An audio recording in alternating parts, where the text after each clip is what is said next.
చాలా బాగుంది. Okay, elevations ఎక్కువ అయ్యాయి కానీ స్టోరీ లైన్ తక్కువ అయింది అని అంటున్నాం. ఎలివేషన్ లేకపోతే టాప్ హీరో వాళ్ళు ఈ మధ్య సినిమాలు ఎవరైనా చూస్తున్నారా?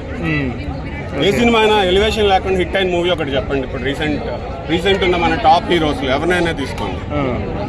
సో అది కావాల్సిందే ఇప్పుడు. ఓకే, ఎలా అనిపించింది? అంటే స్టోరీ లైన్ కొత్తగా అనిపించిందా లేదంటే? Story line regular story line, but taking కానివ్వండి, పీపుల్ ఎంగేజ్ చేయడం కానివ్వండి, బాలకృష్ణతో చేయించే స్టంట్స్ కానివ్వండి చాలా బాగుంది. ఓకే, మీకు హైలైట్స్ అంటే ఏమనిపించాయండి? బాలకృష్ణ జై బాలయ్య సాంగ్ ట్రోల్ అయింది కదా, థియేటర్ లో దబిడిగిబిడి సాంగ్. యా, ఆనెస్ట్లీ స్పీకింగ్ బాలకృష్ణకి ఇంకా సాంగ్స్ తో పని లేదు, ఉండకూడదు కూడా సాంగ్స్. పాపతో ఉన్న song which is good, but heroines తో సాంగ్స్ అనేది ఈవెన్ యాక్సెప్ట్ చేయలేము, బట్ చలేగా. బాలకృష్ణ, రజనీకాంత్ పాప పెర్ఫార్మెన్స్ చాలా బాగుంది. సో లైఫ్ అని చెప్పాలి, వీళ్ళిద్దరి మధ్య ఉన్న బాండింగ్ సినిమాని నిలబెట్టింది. Thank you.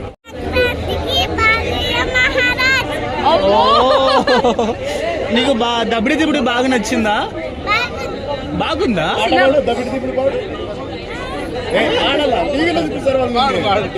సినిమా బాగా అనిపించిందా నీకు? బాగుందా సినిమా? ఏం నచ్చింది సినిమాలో?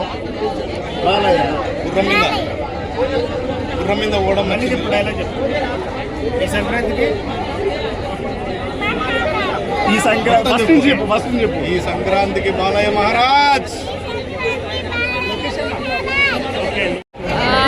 ప్రతి ఫైట్ సీన్ బాగుంది, లాస్ట్ కి ఎమోషనల్ సీన్ ఒకటి ఉంటది, ఆ సీన్ చాలా బాగుంది, బాగా చేశారు. బాలబాబు గారు యాక్టింగ్ ఎలా? ఆయన యాక్టింగ్ చెప్పవసరం లేదు. ఫస్ట్ హాఫ్ లో ఒక క్యారెక్టర్, సెకండ్ హాఫ్ లో ఒక క్యారెక్టర్, చాలా డిఫరెంట్ గా ఇన్ని విధాలుగా యాక్టింగ్ చేయగలిగింది ఆయన ఒక్కరే. చాలా బాగా యాక్టింగ్ చేశారు. బాబిడియోల్ గారి యాక్టింగ్ దీంట్లో ఎలా ఉంటుంది? కొంచెం యానిమల్ కైండ్ ఆఫ్ యాక్టింగ్ లా అనిపించింది, బట్ చాలా బాగా చేశారు. బీజిఎమ్స్ అయితే గూస్ బంప్స్, సీన్స్ కి బీజిఎమ్స్ కి చాలా బాగా సూట్ అయ్యింది. ఇందులో మీకు బాగా నచ్చిన ఒక సీన్? అలా ఏం లేదు. డైలాగ్ అంటే అభి ఖేల్ షురూ హోగా అన్నట్టు ఒక డైలాగ్ ఉండే, వారు వన్ సైడ్ చేసి ఖేల్ అంతా ఆయన ఆపేశారు. సినిమా అయితే super hit, definitely. Thank you so much.